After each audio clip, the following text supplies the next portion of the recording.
Okay, so the 2.5D parallax, if you didn't have a photo of yourself in some cool area, you can still do this. You just have to find somewhere in the Creative Commons that you would like to put yourself. You don't have to be in a kayak. You can have some photos pretending you're running or just sitting on a rock pondering life, or standing staring out into the wild blue yonder. So I found this photo of Lake Louise, which is somewhere that I've always wanted to go. I found it on the Creative Commons, and I right click and I save image as, and I am going to open it in Photoshop. There it is. Okay. So what I'm going to do then is I'm going to go to my original photo. Remember, I had copied myself saved my selection. I also have myself already as a smart object, so I can simply duplicate that layer again and put it in Lake Louise. Now, when I put it in Lake Louise, I can see that it's too big, so I'm going to resize it quite a bit to kind of make it fit right about there. Okay, and I'm going to zoom in some because first off, I'm going to on mine I'm going to do just a tiny bit of color correction because it just looks a little bit off. Okay, so I might do some image auto color, whatever, to do that. I'm also going to create a new layer because this water is so vivid and so blue that I am going to create my own shadow here. And again, you might not because you're not doing the same kind of photo. But if you're somewhere and it's obvious there should be a reflection or a shadow, then you're going to want to do this. So I made a new layer. I sampled the yellow from the kayak, and I'm simply going to take a soft brush, about 35 pixels. Again, there's no magic number, and I'm just going to do a little reflection right there. And I'm even going to put one under this piece of the ore here. Now, I already know what I want to do because I've experimented, but here we have our blend modes, and I'm going to choose what was I going to choose? Was I overlay, I think, or was it soft light? I think soft light. And then I'm going to reduce the opacity just a smidge, because remember, it's just a reflection here. Okay, so I'm going to make it about 75%. And then I'm going to right click and make that a smart object as well. So I have my kayak and I have my reflection. Okay, so once again, and then I have to do the original photo. I have to make that a smart object right there. Okay, so now I'm going to go ahead and I'm just going to select all three.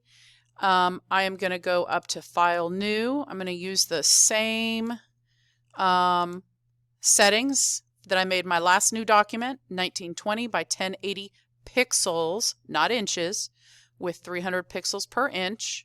Click Create, and then I'm going to go back here and I'm going to duplicate those layers into the new Untitled and click OK.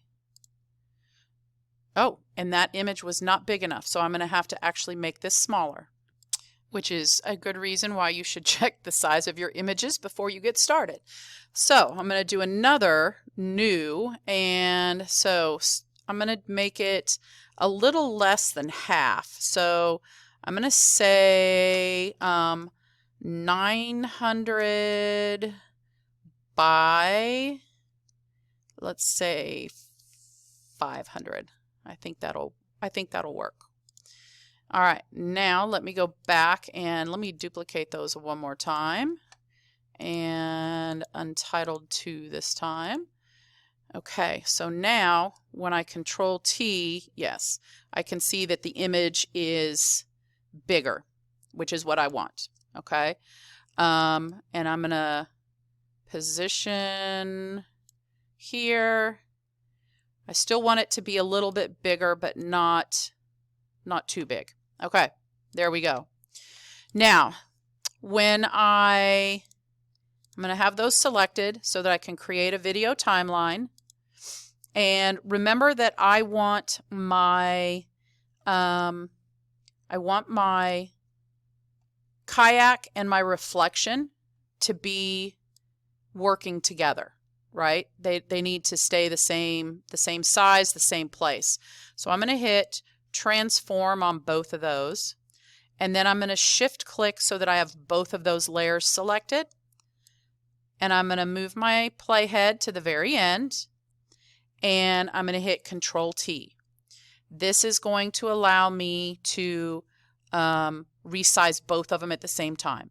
So I'm going to hold down, or actually let me point out first, if you don't hold down Alt, notice how it drags you just one direction, okay?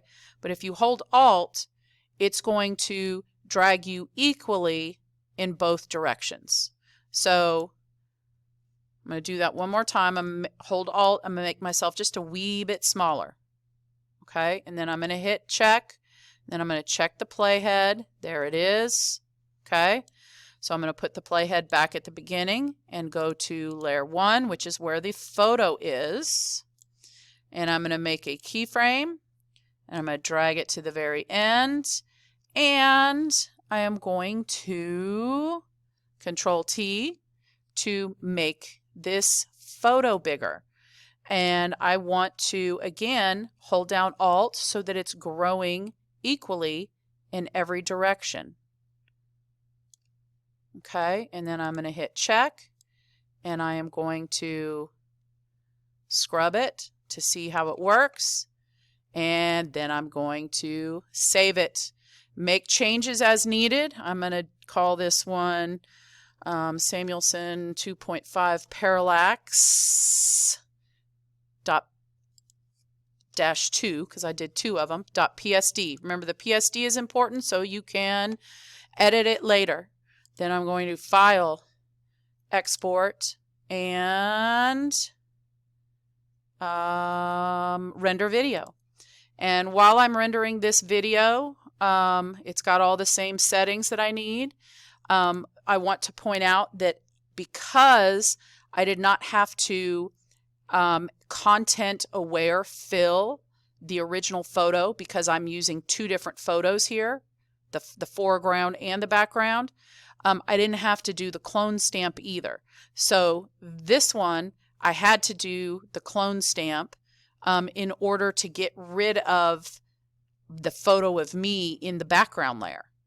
Okay, otherwise it would look funny. It wouldn't look right with me shrinking and then the other photo growing. Okay, so I want to make sure that you see the difference between those two. This one didn't take quite as many steps because of it, but you still get more or less the same effect. Once it's done, you'll double click to check it. You should be able to see some movement. All right.